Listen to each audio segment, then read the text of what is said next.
আসসালামু আলাইকুম।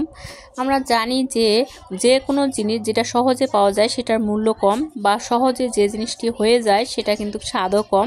এরকম একটা ধারণা আমাদের মাথায় সবসময় থাকে, কিন্তু এই ধারণাটা একদমই ভুল।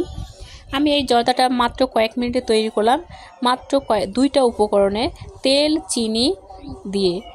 কিন্তু এর স্বাদটা অসাধারণ। যদি একবার বানিয়ে খান তাহলে বুঝতে পারবেন যে এর স্বাদটা কতটুকু। এখন আমরা জর্দা তৈরিতে যাব। এখানে আমি সামান্য পরিমাণ তেল নিয়েছি, তেলটা আমি আগেই গরম করে নিয়েছি।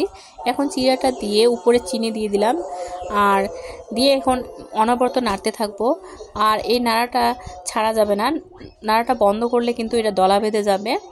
অনবরত নাড়তেই থাকতে হবে না হওয়া পর্যন্ত। আর দলা বাঁধলে কিন্তু জর্দাটা খেতে ভালো লাগবে না।